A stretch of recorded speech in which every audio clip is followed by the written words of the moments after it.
I'm gonna keep it a whole band. I do not know how to start this video. But what's good? It's been a minute. Listen, bro, in this story that I'm about to tell you, man, I can't believe this even happened. I don't even know how this happened. It's still a blur in my mind, but try to keep up. Everything that I tell you in the story is 100% true. And yeah, Diary of a College Kid episode 4. How I got my crush to get back with her ex-boyfriend.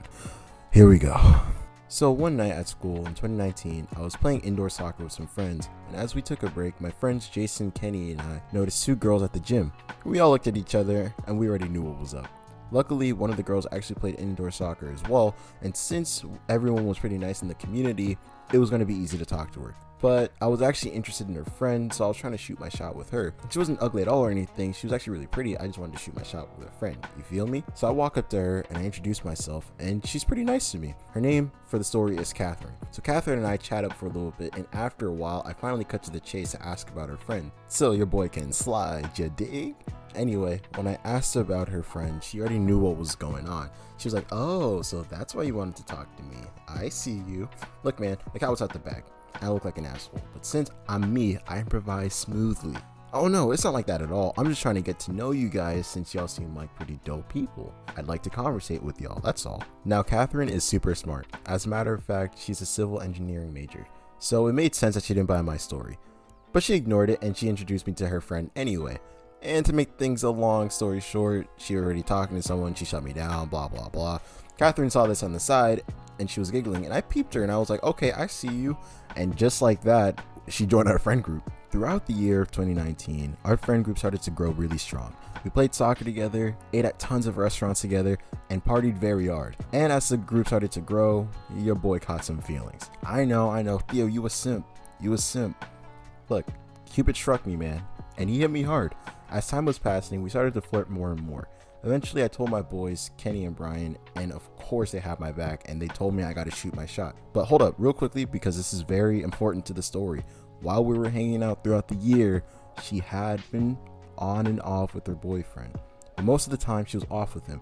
And I know that for a fact because today, specifically, when we were going out to a party, she dressed like a complete bombshell. And she never dressed up like this if she was off with her romance. She looked really amazing and I was kind of starstruck. I say that because when she came up to me, she asked me something, but I kind of like ignored her because I was distracted on how she looked. So she looked at me and she snapped her fingers and I was like, huh? Oh yeah, whatever. Yeah.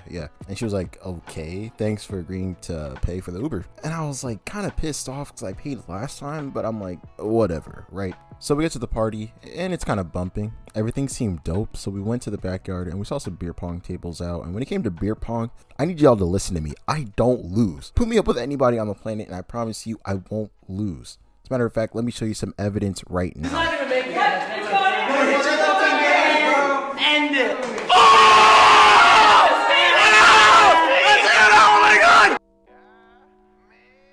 Y'all saw that evidence. I'm so clean with it, bro. I'm not the one you trying to mess with. But that's besides the point. Let's get on with the story. So in another attempt to flirt, I challenged Catherine to a beer pong match and she was down. She was one of those girls that didn't back down either. But as I said earlier, I'm pretty good, so I have faith in myself. As a matter of fact, I had so much faith in myself, I made an interesting bet with her. Hey Catherine, if I beat you right now, you gotta dance with me. And everyone was like, ooh. Even Brian was like, okay dog, I see you, talk your shit. She said, okay, bet. How about this? I'll even play you 2 out of 3, just so I don't hurt your feelings too bad. I looked around like 2 out of 3, huh? Like, Catherine, I don't know what you're getting yourself into, okay? You dare to challenge me? I bet. To make a long story short, bro, this girl beats my ass. Like, I'm not talking like it was close. Like, bro, she sunk almost every shot. I even had to take a double take because I'm pretty sure I was looking at Steph Curry, but man, one cup out of the next. Click, click, click. She's like landing everything and I'm like, bruh, right? And I know this is weird because she took like 4 shots earlier and I'm like, oh my God. And to make everything worse, bro, she looked me dead in my eyes and she said, LOL, good try. And I was like, damn. Okay, this is an exception. I don't know what superpower she got that night, okay, but none of y'all is beating me in beer pong, okay? But that's really a side note. I was kind of embarrassed because this was like my way of flirting and I kind of failed because I set up the whole game and everything. But yeah, I was a little bit embarrassed.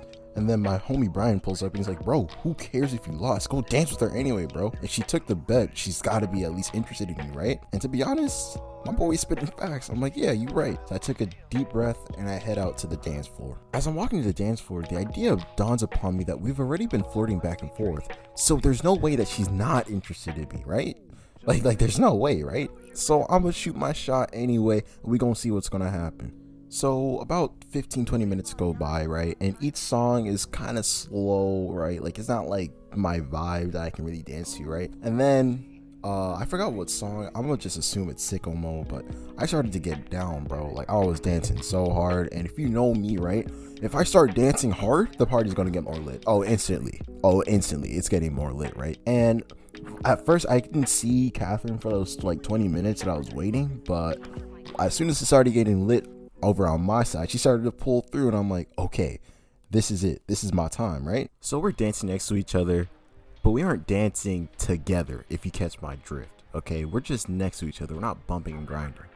As I try to approach and dance with Catherine, I kind of get some cold feet, and I don't know why either. I'm typically outgoing and confident, but tonight I just wasn't feeling it. Like I really couldn't move. But shout out to my boy Brian. He pulls up and he kind of shoves me into her, right? And I kind of get embarrassed. I look at her, I'm like, oh shoot, my fault. But before I knew it, we was bumping and grinding, and I had to look and peep my boy, and I was like, thanks, dog, I appreciate it. You know what I'm saying? And like that night, it was just pretty lit. Us at one point just dancing with each other on the floor, doing the same thing, bro. We're just bumping and grinding with one another, and I'm like, bro, I'm in my bag tonight, you feel me? So it gets super late. It's like 2 a.m. and me and a couple of other friends decided to go back to Catherine's place because we also wanted to hang out.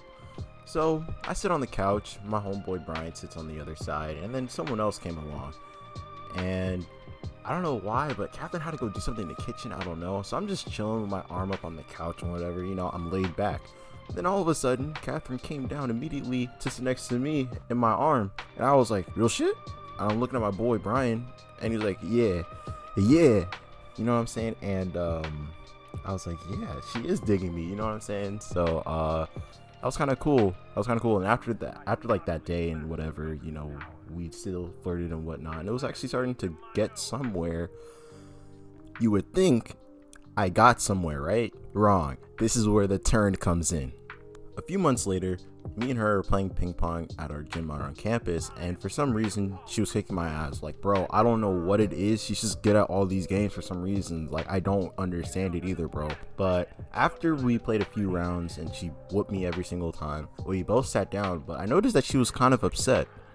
So I asked if everything was all right, and she said, I always see my ex at work and I always want to talk to him because I feel like we left on bad terms. Y'all remember why I told you guys to remember that her and her ex are on and off? It's for this significant reason right here.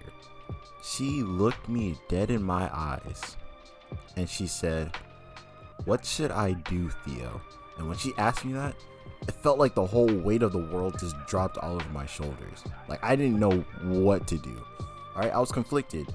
The angel on my shoulder was like, dude, I know you and this girl had like this flirty thing, but you know that she's on and off, so be there as a friend. The demon on my shoulder was like, no, this is your chance to swoop her and she'll be yours, right? So after a few seconds of quick thinking, I decided to take the angel route. I told her, yo, we're adults, we ain't kids no more. You should tell him how you truly feel. What's the worst you can say? No, right? So you should take time to talk to him and explain your feelings. After I told her that, she looked me in my face and she said, thanks, Theo, I'm gonna tell him exactly how I feel. And then she left to go talk to him since he was on shift, and they spoke about 40 minutes. And next week, I'm on Instagram, I check their story, I see them kissing on a beach. Yep. And it kind of sucked. Yeah. And this story, I was really down bad, but she's a really cool friend at the end of the day, and seeing her not sad, it's a check in my book. Y'all want to call me a simp?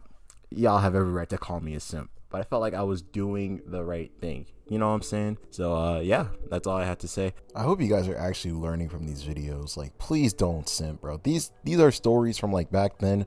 I don't simp no more. I feel like I have to let y'all know, but Again, if you guys enjoyed the video, please make sure to like and subscribe. Share too. Why not? Share it with a couple homies that you know. Even though most people that are watching this are just my homies right now. But yeah, I hope you guys enjoyed the video.